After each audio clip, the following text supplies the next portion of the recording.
Page check করা মাত্র কয়েক ঘন্টা না মিনিটের ব্যাপার। বলবো অন্যায়ের সাথে আপোষ করতে নাই কখনো। এটাও একটা আমাদের জন্য অনুপ্রেরণা। হ্যাঁ অফকোর্স, কারণ আপনার অন্যায়ের সাথে আপোষ করলে আপনার ভিতরে সৎ সাহস, সৎ শক্তি, আত্মবিশ্বাস, আল্লাহর প্রতি ভরসা সব কমে যাবে। কারণ আপনি তখন হচ্ছে কি শয়তানের প্রতি ডিপেন্ডেন্ট হয়ে যাবে। আমার পেজ চেক করা মাত্র কয়েক ঘন্টা না মিনিটের ব্যাপার।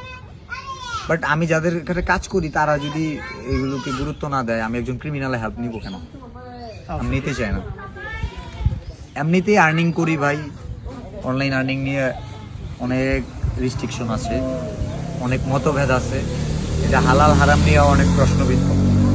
So it's enough. আমি আবারও ঘোষণা করছি এই ভিডিওর মাধ্যমে, থটস অফ বিলালে আর কোনো পেজ নেই। থটস অফ বিলাল কোনোদিনও আর পেজ খুলবে না। তার লাইফে একটা লিগ্যাল এই নামে কোনো পেজই নাই। থটস অফ বিলাল কখনোই পেজ খুলবে না। শিওর মানে শিওর। আমরা অপেক্ষায় থাকবো সে আবার অন্য গতিতে। তবে থটস অফ বিলাল কন্টেন্ট ক্রিয়েটরদের জন্য অনেক কাজ করবে ইনশাআল্লাহ। আমরা বিহাইন্ড দ্য সিন আমরাও থাকবো পাশে ইনশাআল্লাহ, এবং অনেক ডলার আসবে দেশে। অনেক শুভকামনা এবং দীর্ঘায়ু কামনা করছি। ভালো থেকো। আসসালামু আলাইকুম।